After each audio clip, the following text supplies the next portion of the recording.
Dieu vous aime. Dieu déclare dans sa parole, vaut mieux un chien vivant qu'un lion mort. Amen. Parce qu'il n'y a de l'espérance que pour des vivants. Dieu t'aime tellement qu'il te conserve encore vivant. Il a un plan merveilleux pour toi. Ne te pose pas de questions. Je vais manger comment? Je vais dormir où? Non, bien-aimé dans le Seigneur. Est-ce que les oiseaux du ciel s'aiment? Est-ce que les oiseaux du ciel travaillent? Mais Dieu s'en occupe. Combien de fois toi, créature, à son image, il s'est sacrifié pour toi? Est-ce qu'il t'abandonnera un jour?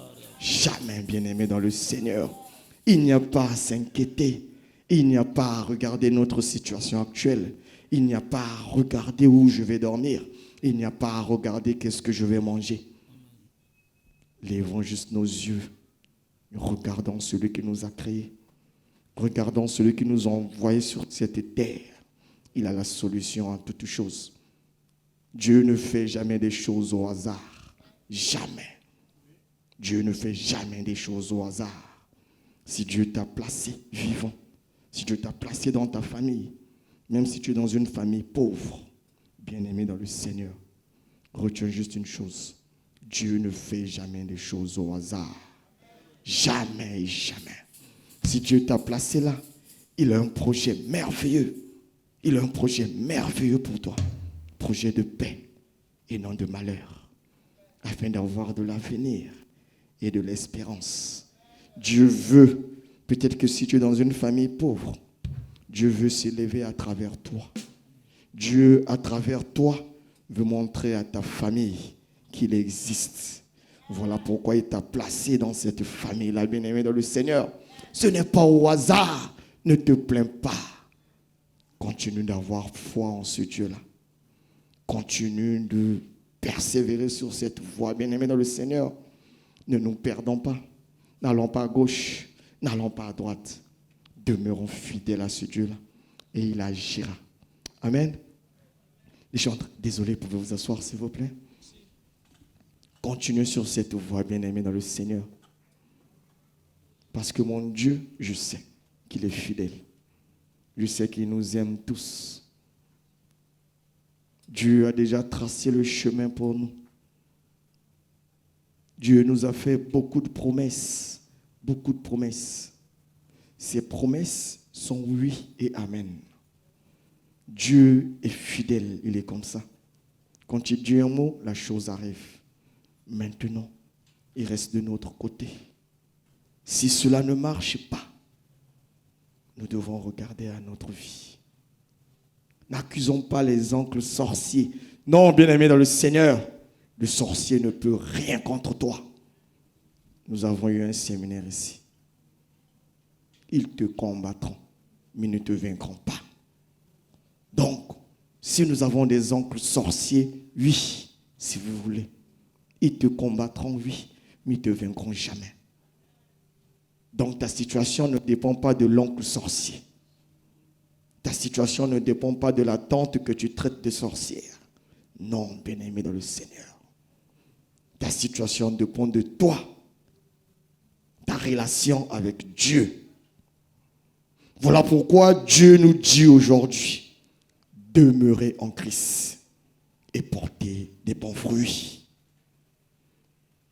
Demeurez en Christ. Restez fidèles à ce Dieu-là et portez des bons fruits. Bien-aimés dans le Seigneur. Nous devons rester attachés à Dieu. Demeurer, c'est être fidèle. Rester à cet endroit. Ne pas changer quand les circonstances changent. Non, bien-aimés dans le Seigneur. Nous devons demeurer en Christ. Nous devons demeurer dans sa parole. Nous devons demeurer dans cette vie-là.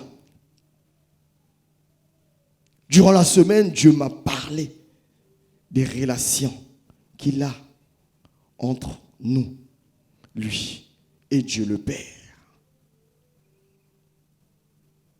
Dieu me dit qu'il est l'agriculteur, il est le vigneron C'est lui qui fait des projets sur nous. Il nous connaît. Il fait des projets. Jésus est le tronc sur qui, nous qui sommes les sarments, nous nous accrochons à lui. Et nous pouvons produire des fruits que si nous, sarments, donc branches, nous sommes accrochés à Jésus qui est notre tronc et que nous laissons Dieu le Tout-Puissant être notre agriculteur. Parce que beaucoup d'entre nous en ces lieux, certes, nous sommes fidèles ici. Chaque programme de l'Église, nous venons. Mais c'est que nous ne demeurons pas en Christ.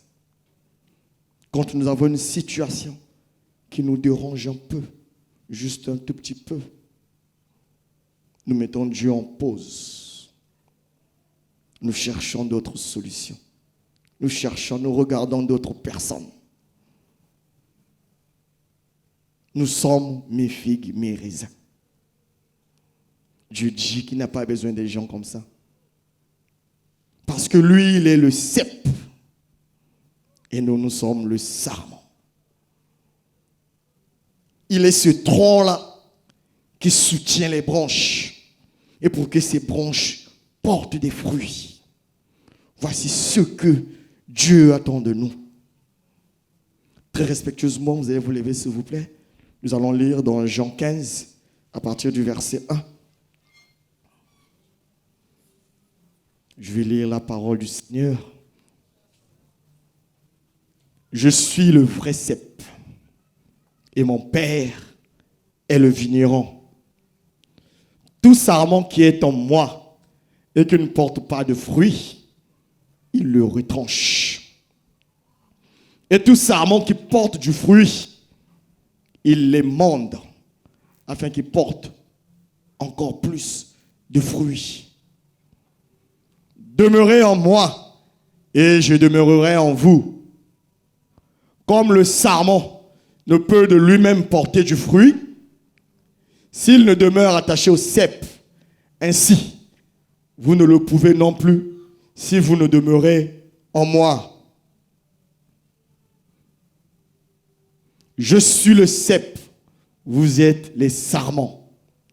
Celui qui demeure en moi et en qui je demeure porte beaucoup de fruits, car sans moi, vous ne pouvez rien faire. Si quelqu'un ne demeure pas en moi,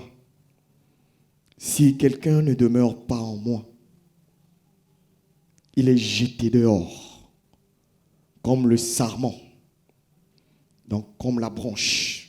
Si quelqu'un ne demeure pas en moi, il est jeté comme le sarment, une branche qu'on jette. Il sèche, puis on ramasse les sarments, on les jette au feu et ils brûlent. Si quelqu'un ne demeure pas en Dieu, comme c'est connu en l'ambabilia. C'est tout simplement ce que ça veut dire en cellule. Si vous demeurez en moi et que mes paroles demeurent en vous, demandez tout ce que vous voudrez et cela vous sera accordé. Amen, Seigneur. Si vous portez beaucoup de fruits, c'est ainsi que mon Père sera glorifié et que vous serez mes disciples. Veuillez vous asseoir, s'il vous plaît. C'était un peu long. Bien-aimés dans le Seigneur, c'est juste la fin. Si vous portez beaucoup de fruits, c'est ainsi que mon Père sera glorifié et que vous serez mes disciples. Voici ce que Dieu attend de nous. Il attend que nous produisons beaucoup de fruits, afin que le Père, le vigneron, donc l'agriculteur, celui qui a fait ses projets, qu'il soit dans la joie, qu'il soit égayé, qu'il soit content de sa récompense, le fruit de son travail. Ici, nous avons beaucoup de gens qui font l'agriculture et le savent. Quand vous s'aimez, vous attendrez toujours en fin d'année de récolter. Et vous attendez quel genre de fruits vous devrez récolter. Et si c'est des bons fruits, vous serez tout content. Vous serez tout joyeux. Voici ce que Dieu attend de nous. Il veut que nous produisons des bons fruits. Mais seulement avant de produire ces fruits, nous devons demeurer en Christ. Nous devons demeurer en lui. Bien-aimés dans le Seigneur, le cep et le sarment, ce sont juste des parties d'un arbuste. Nous étions au raisin et bimaka. C'est juste ça. Le cep et le sarment, c'est un peu les parties d'un arbuste qu'on appelle la vigne en fait. La vigne, les ânes étaient à raisin. La vigne a comme fruit le raisin. Et le cep, comme je l'ai dit, le cep, c'est le tronc. Les ânes étaient tellement droits. C'est ça le cep. C'est le tronc de l'arbre. Jésus est le tronc de la vigne. Et nous, nous sommes les branches, donc les sarments. C'est sur ces branches que les fruits produisent. C'est sur ces branches qu'il y a du raisin. Bien-aimés dans le Seigneur, le sarment est rattaché au cep. Il ne prend vie qu'à travers le cep. Un sarment détaché du cep sèche, meurt et est brûlé. Je ne sais pas si quelqu'un me comprend. Dieu dit que lui, il est le cep. Il est le tronc. Toi et moi, nous sommes les branches, le sarment. Le sarment ne peut produire des fruits que s'il reste attaché au cep, que s'il reste attaché au tronc. La branche ne peut avoir des fruits que s'il reste branché au tronc. Parce que c'est à travers le tronc que la sève passe. Et la sève nourrit les feuilles et ensuite ça produit du fruit.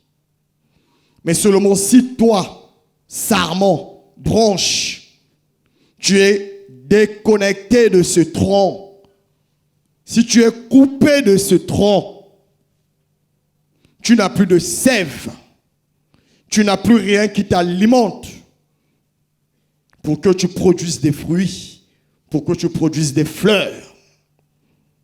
Ce qui va arriver, c'est que tu vas sécher. Après avoir séché,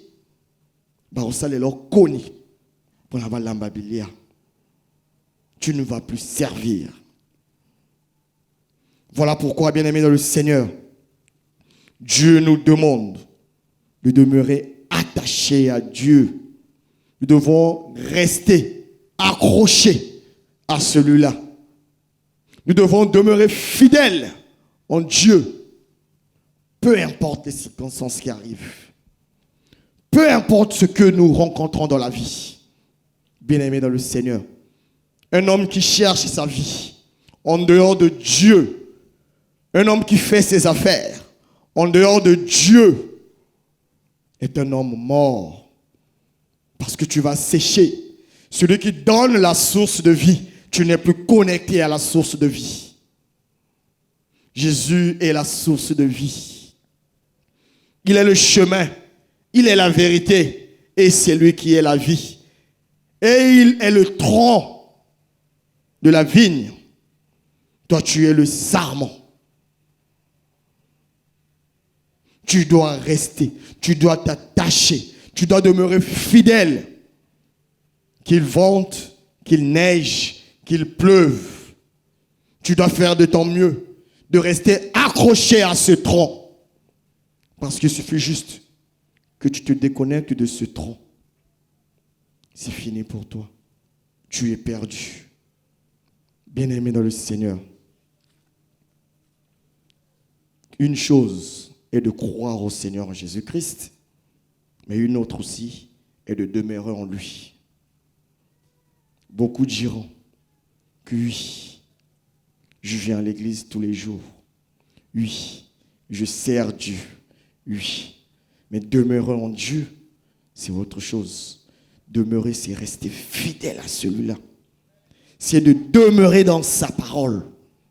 C'est de craindre Dieu. C'est de le servir à tout moment. C'est être toujours et toujours dans sa présence.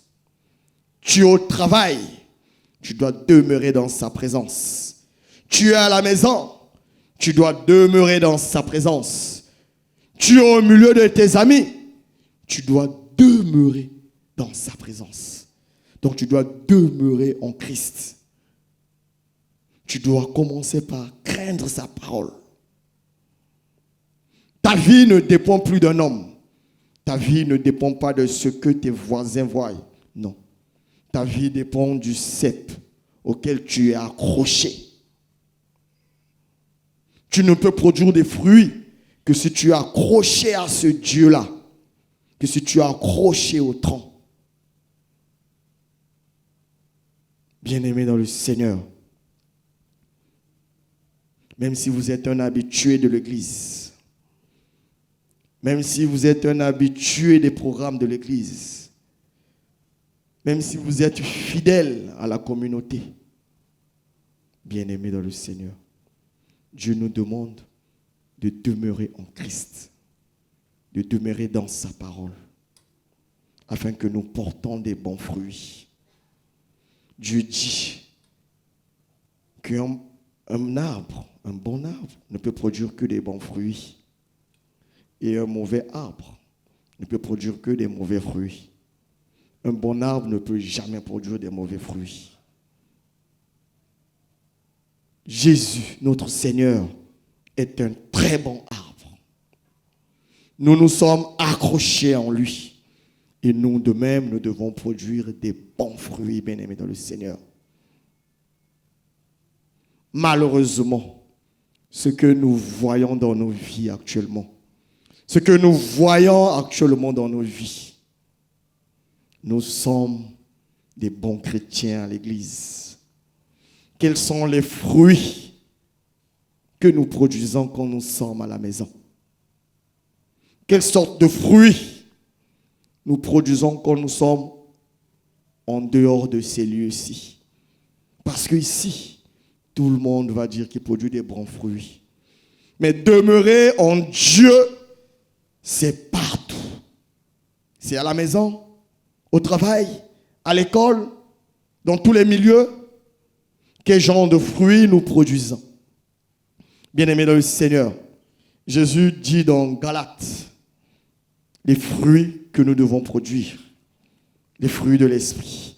Il dit c'est l'amour, la joie, la paix, la patience, la bonté, la bénignité, la fidélité, la douceur, la tempérance. La loi n'est pas contre ces choses, c'est vrai. Et en plus, Dieu dit, ceux qui sont à Jésus-Christ ont crucifié la chair avec ses passions et ses désirs. Voici les fruits que nous devons produire si nous demeurons en Christ. Maintenant, l'heure est à la question. Nous allons faire une introspection. Nous allons regarder à notre vie, nous-mêmes. Nous allons nous dire, d'abord, première question, est-ce que ma vie demeure en Christ? Première question, que chacun d'entre nous essaie de répondre à cette question déjà, en lui. Est-ce que ma vie demeure en Christ? Est-ce que je suis ce sarment qui est toujours attaché au cep? Est-ce que ma vie réellement dépend de ce Dieu-là? Première des questions. Si vous n'arrivez pas à répondre, c'est aussi simple, comme on a lu. Un bon fruit, un bon arbre ne peut produire que des bons fruits. Essaie de regarder les fruits que toi tu produis et tu sauras. Est-ce que les fruits que nous produisons, c'est ce qui est dans Galates 5? Est-ce que les fruits que nous produisons, nous, ce sont les fruits qui sont cités dans Galates 5? Si ces fruits-là, ce sont ceux-là, béni soit le nom de Dieu. Maintenant, si nous regardons nos vies et nous regardons ces fruits et nous nous rendons compte que nous ne produisons pas ces fruits, bien-aimés dans le Seigneur, il n'est pas encore trop tard. Demain ne nous appartient pas. Dieu, comme je l'ai dit tantôt, ne fait jamais des choses au hasard. Si Dieu a permis qu'aujourd'hui, tu n'aies pas de réunion, si Dieu a permis qu'aujourd'hui, tu aies de quoi payer le transport arrivant en ces lieux, si Dieu a permis que tu aies les moyens, les possibilités d'arriver en ces lieux pour écouter cela, bien-aimés dans le Seigneur, c'est pour que nous prenions conscience. C'est pour que nous regardons maintenant à notre vie. Nous essayons de voir, posons-nous la bonne question. Est-ce que réellement, je demeure en Christ? Est-ce que réellement, je suis ce sarment que Dieu aura plaisir parce qu'il va produire des bons fruits? Il va produire beaucoup de bons fruits. Est-ce que Dieu est agréable à notre vie? Ou bien nous sommes mi-figues, mi-raisins? Ou bien nous venons en ces lieux par habitude? Ou bien nous venons en ces lieux par coutume? Parce que dans les pays laïcs, chaque dimanche, les gens vont à l'église. Bien-aimés dans le Seigneur, Jésus nous aime. Il nous aime beaucoup. Dieu veut agir dans nos vies. Dieu veut se manifester en nous. Dieu veut faire des choses extraordinaires en nous. Mais c'est que Dieu est jaloux. Il ne partage pas sa gloire avec un homme. Tant que tu ne demeures pas fidèle à ce Dieu-là, tant que tu ne l'as pas seulement comme tronc, tu ne l'as pas seulement comme seul secours. Si Dieu te bénit à gauche, dans ta tête, tu vas te dire, peut-être c'est parce que j'avais fait ceci. Peut-être que c'est l'oncle un tel qui m'a béni. Tu vas vouloir partager la gloire de Dieu avec un homme. Voilà pourquoi Dieu attend que tu lui demeures fidèle. Que à gauche, il ne voit pas un Dieu en toi. À droite, qu'il ne voit pas un autre Dieu. Devant, il ne voit pas un autre Dieu. Derrière, il ne le voit pas aussi. Que Dieu se sente grand, puissant dans ta vie. Qu'il se dise, oui, mon fils n'a que moi comme seul secours. Mon fils n'a que moi comme seul recours. Bien-aimé dans le Seigneur, à partir de là, Dieu pourra s'élever et se manifester dans ta vie. Mais si tu veux reconnaître que réellement tu demeures en Christ, il suffit juste de regarder les fruits que tu portes. L'amour. L'amour envers ton prochain. L'amour pas seulement envers ceux qui t'aiment, parce que même les païens le font. L'amour sans intérêt. Quand tu aimes quelqu'un, ce n'est pas t'attendre à quelque chose. Ou bien tu fais semblant de lui donner des cadeaux parce que tu sais que tu es en train de s'aimer. Demain, quand tu iras le voir, au bombarder, ce n'est pas cet amour. Ce n'est pas l'amour, tu t'accroches à lui parce que tu auras besoin de certains services. Ça, c'est de l'amour avec intérêt. Bien-aimés dans le Seigneur, nous devons avoir de l'amour pour les autres. Nous devons avoir de la patience. Nous voulons tout avoir. À peine convertis, À peine tu as commencé à suivre Dieu, tu voulais qu'à l'instant, que tes prières soient exaucées. À l'instant, tu voulais que cette maladie qui te dérange, à l'instant que cette maladie parte, parce que tu viens de connaître Dieu, bien-aimé dans le Seigneur. La patience. Dieu nous demande d'être patients. Il fait toujours toutes choses bonnes en son temps. Vu que nous manquons des fruits de l'esprit, nous manquons de patience, nous sommes obligés d'aller vers les hommes. Parce que tu te dis, là j'ai l'équilibre. Mais mon Dieu n'est pas dans le temps. Il n'est pas dans le temps. Tu te dis, là j'ai l'équilibre, au quotidien, deuxième, troisième foyer. Manque de patience. Marié, vous n'avez pas d'enfant. C'est pas grave. Dieu dit que dans sa maison, il n'y aura point de stérile. Il a dit que les enfants sont une récompense pour les justes. Il t'en donnera au moment opportun. Mais pourquoi tu précipites pour aller voir Mangoudji, Tangoudji, je ne sais pas comment on les appelle. Pourquoi? C'est parce que nous ne demeurons pas fidèles à ce Dieu-là. C'est parce que nous avons un pied dedans et un pied dehors. Avec beaucoup d'hésitation. Quand c'est une petite chose, c'est le palu, c'est la fièvre. Oui, on va prier à la maison, ça va passer. Mais quand on te parle de cancer, quand on te parle d'insuffisance rénale, quand on te parle de ces maladies graves, des maladies incurables, tu commences à aller voir les gens qui te diront, je connais une maman là-bas, je connais un papa là-bas qui fait des choses. Tu vas commencer à oublier Dieu. Bien-aimé dans le Seigneur, demeurons fidèles à Dieu dans toutes les circonstances.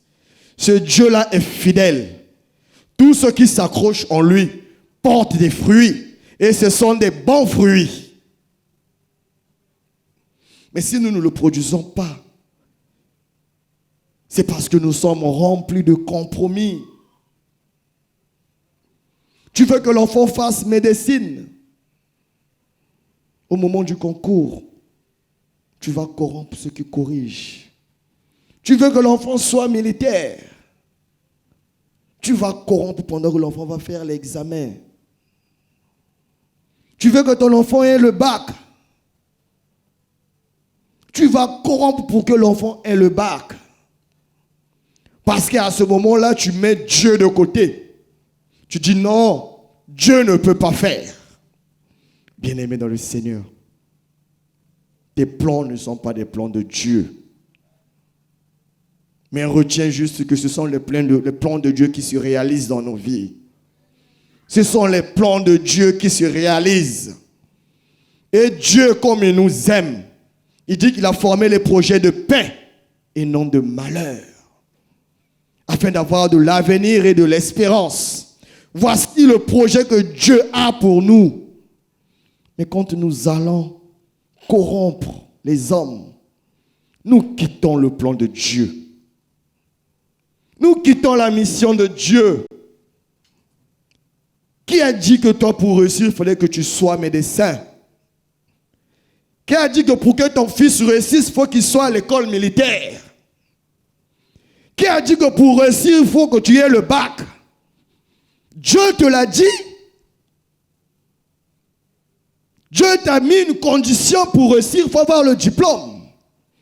Pourquoi vas-tu acheter cela? Tu sors de la direction de Dieu. Dieu voulait que tu fasses 6 ans en terminale. Peut-être parce que la 7e année, quand tu auras ton bac, il y aura certaines ouvertures qui vont peut-être t'emmener quelque part, on ne sait jamais. Dieu sait.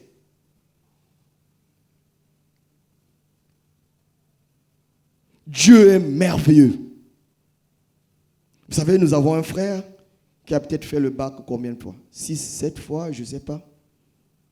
Il a insisté jusqu'à ce qu'il ait son bac 6, 7 fois. Pas grave. Après, il est allé à l'école ici.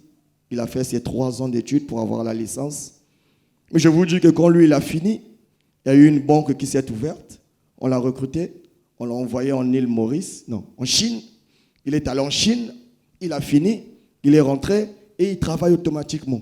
Il n'a pas été, comme on dit, chômeur, diplômé sans emploi. Il n'a pas été dans ces cas-là. Mais supposons qu'à la 4e fois, on est allé acheter le bac. Il devait avoir son bac depuis. Il devait peut-être l'année où la banque ouvre. Il devait peut-être avoir déjà le master ou finir et faire partie des diplômés sans emploi. Peut-être même à cette époque-là, il pouvait déjà même travailler dans une petite boutique. Il allait passer à côté de la grande bénédiction qui l'attendait. Les voies de Dieu sont insondables, bien-aimés dans le Seigneur. Demeurons fidèles à ce Dieu-là. Demeurez en Christ. Portez des bons fruits. Soyez patients. Le temps de Dieu est le bon temps. Dieu n'abandonne jamais ses enfants. Dieu t'a promis une chose, il va réaliser. Le problème, c'est seulement nous. Est-ce que nous demeurons attachés à ce tronc-là? La promesse qu'il nous a faite. Est-ce que nous nous attachons toujours à lui et attendons cela? Ou bien par manque de patience, nous faisons autre chose. Et après, même les chrétiens vont dire, aide-toi et le ciel t'aidera. Les chrétiens aiment dire ça. Aide-toi et le ciel t'aidera. Tu t'aides en faisant quoi? Donc tu crois que tu vas mettre Dieu dans ton désordre? Tu vas faire un pas en avant et Dieu vient continuer le reste? Tu vas corrompre les gens et tu veux que Dieu continue dans cette corruption? Mon Dieu est juste. Il est juste et fidèle. Il ne se salit pas les mains pour des choses comme ça. Dieu est le péché. Nous devons regarder à nos vies, s'il vous plaît. Bien-aimés dans le Seigneur. Dieu est fidèle. Nous ne venons pas en ces lieux pour perdre le temps. C'est Dieu qui nous invite. Il sait pourquoi il nous invite en ces lieux.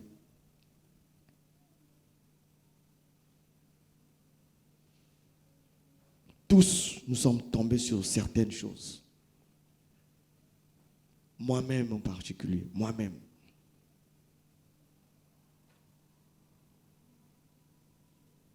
Nous sommes tombés sur ces choses-là. Nous avons manqué de patience. Nous avons oublié que nous sommes attachés à ce tronc-là. Nous sommes attachés à celui qui a la source de vie. Nous sommes attachés à celui qui dit un mot et la chose arrive. Nous sommes attachés à ce Dieu-là. Nous sommes attachés à celui-là qui prend des bergers, qui fait d'eux des rois. Nous sommes attachés à ce Dieu-là. Quelquefois, nous oublions cela. Par manque de patience. Nous abandonnons Dieu. Nous entrons dans nos rituels, dans nos coutumes. Moi, je depuis à côté de la botakate.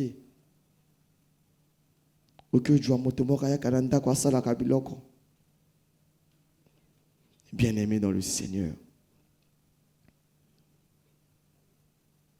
Aujourd'hui, si on parle d'Abraham, son plus grand enfant, c'est Isaac. En un seul enfant, on parle.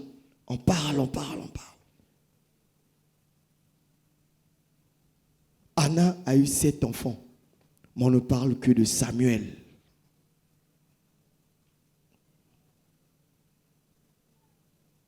Ça peut arriver, bien-aimé dans le Seigneur, que Dieu t'ait donné un seul enfant. Mais de cet enfant naîtra des nations et des nations, des nations et des nations, bien-aimés dans le Seigneur. On n'est pas là à vivre comme des hommes, en se détachant du tronc. Nous oublions Dieu quand nous sommes en face des situations. La fonction publique recrute. Passez 300 000. Du 300 000. Waouh! Bien-aimé dans le Seigneur. Je suis sûr que Dieu t'avait destiné à être fonctionnaire. Moi, ce que je suis sûr, mon frère. Si Dieu a dit que moi, je serai fonctionnaire, qu'on le veuille ou pas, je ne sais pas comment, quand, où, mais ce que je sais, un jour, il y aura un décret et il y aura mon nom dedans. Ça, je sais. Je sais. Je n'ai pas besoin d'aider Dieu. Tu te mets à aider Dieu. Les chrétiens, aide-toi, le ciel t'aidera. Mais c'est écrit où, s'il vous plaît?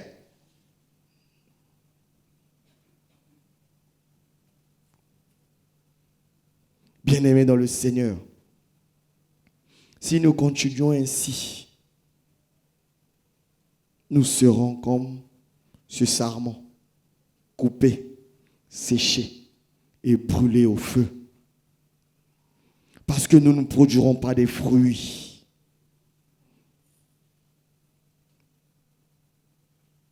Nous devons regarder à notre vie. Nous ne venons pas ici que pour danser, pour chanter, et qu'on nous dise qu'ils vous combattront, ils ne vous vaincront pas. Amen. Non, bien-aimés dans le Seigneur, nous ne sommes pas là pour ça. Nous ne sommes pas là pour dire que quand tu vas sortir, tu auras de la bénédiction.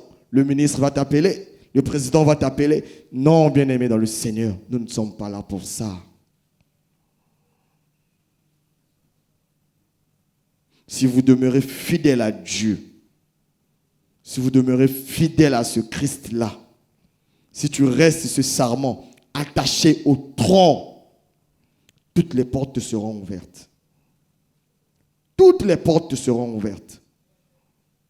Tu n'auras même pas besoin de chercher le président de la République. Les portes te seront ouvertes.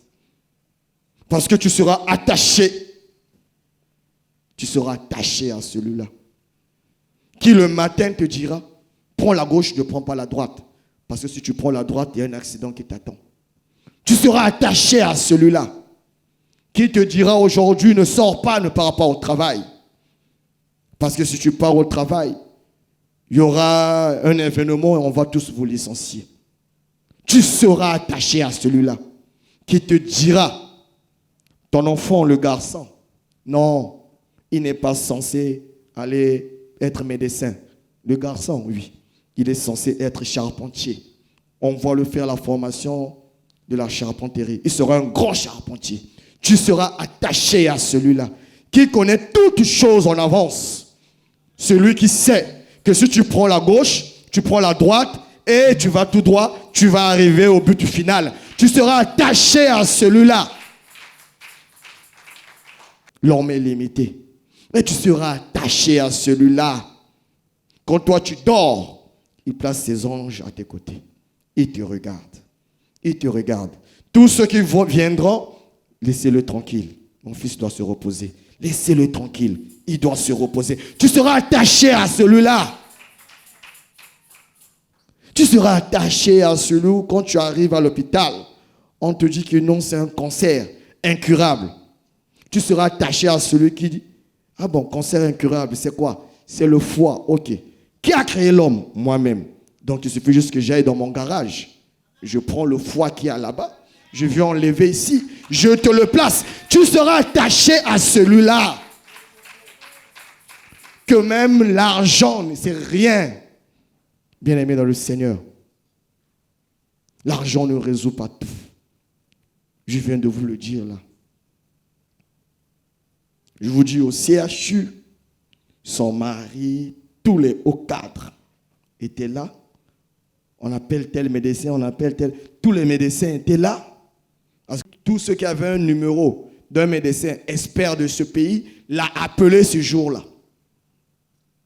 Toutes les intelligences des hommes réunies là. On fait quoi? On fait quoi? Non, elle est sous oxygène. On s'est arrêté là. Elle est sous oxygène. On s'est arrêté là. La suite, on attend Dieu faire. Même les païens, même les médecins, tout le monde disait ce mot-ça. La suite, on attend Dieu faire. Mais toi, tu es attaché à celui-là. Tu es attaché à celui même. Les plus intelligents de ce pays disent on attend que lui fasse. Voilà ce que Dieu veut de nous. Il veut que nous demeurons attachés à ce cep qui est la source de vie. Ce cep va aussi nous aider à avoir des bons fruits, la patience, la bonté de cœur. On y a du promotion. Et pas non, vraiment, non. Tu commences par dire parce que Eza pouvoir na bango, Aza momboshi, Aza ceci. Oh mon frère, tu viens en ces lieux, Nzambe salanga bolamu. Mon frère, quels sont les fruits que tu portes? Mon inga du promotion. C'est pelanaye papa. C'est pelanaye. Va vers lui, même s'il est plus jeune, même si c'est toi qui l'apprends le travail, même s'il est bête comme toi tu le supposes. Mon frère, va là-bas. Mes félicitations, mon frère. On va prier. Que mon salaire non est flou comme encore. Ndengo salibwe. Nzamba bakis encore.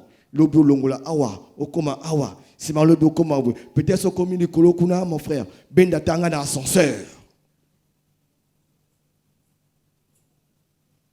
Bien-aimés dans le Seigneur. Nous devons avoir la bonté du cœur. Quels sont les fruits que nous produisons? Nandako, Nabalabala, tous ceux qui nous connaissent.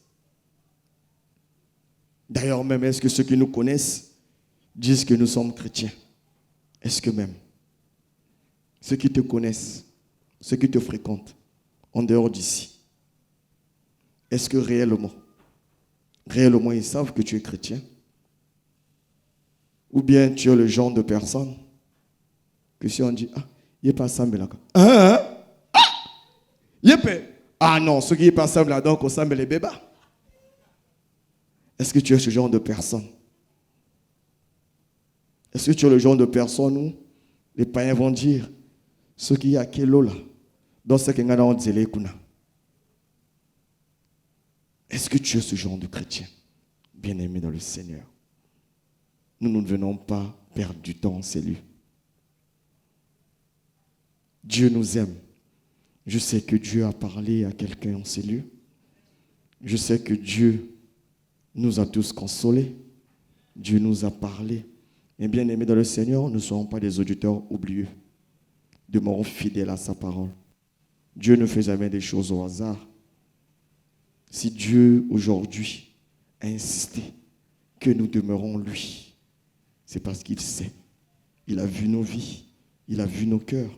Il a vu la façon dont nous menons notre vie. Et Dieu n'était pas content. C'est pourquoi il nous demande de revenir. Si tu étais sorti, si tu étais parti, bien-aimé dans le Seigneur, nous devons revenir en Christ. Et nous devons demeurer fidèles en lui. Parce qu'il est celui qui exauce toujours sa promesse. Béni soit son Saint-Nom. Est-ce qu'on peut applaudir? Est-ce qu'on peut acclamer pour le roi des rois? Est-ce qu'on peut bénir le nom du Seigneur? Est-ce qu'on peut bénir le nom du Seigneur? Est-ce qu'on peut acclamer? On peut acclamer, s'il vous plaît. Oh, Dieu est bon. Dieu est merveilleux. Allons prier. Nous allons prier, s'il vous plaît. Nous allons demander à Dieu, lui qui ne fait jamais des choses au hasard. Il nous a parlé aujourd'hui, mais que nous ne soyons pas des auditeurs oublieux, que nous puissions mettre en pratique cette parole, que cette parole puisse tomber sur une terre fertile. Élevons la voix, prions dans le nom puissant de Jésus-Christ. Béni sois-tu, Seigneur Dieu, pour ta parole. Seigneur, je te dis encore un grand merci. Merci beaucoup, Seigneur Dieu, pour ce que tu as fait. Merci pour ta parole. Merci de ce que, Seigneur Dieu, tu m'as encore parlé. Je te suis infiniment reconnaissant. Parce que je sais que tu es un Dieu bon, tu es un Dieu merveilleux. Père éternel, je prie, Seigneur Dieu, pour que nous ne soyons pas des simples auditeurs oublieux. Mais papa, que nous puissions mettre en pratique ta parole. Que nous puissions, Seigneur Dieu, Père éternel, demeurer en toi. Que nous puissions porter des bons fruits en toi. Que nous puissions, Seigneur Dieu, avoir de la patience. Que nous puissions, Seigneur Dieu, avoir de l'amour. Que nous puissions être remplis, Seigneur Dieu, pas de bonté. Que nous puissions être remplis, Seigneur Dieu, de joie et de paix. Que ton nom, Seigneur Dieu, soit béni. Oui, que ton nom soit glorifié, Père éternel. Béni soit ton Saint-Nom. Nous t'avons ainsi prié. Amen.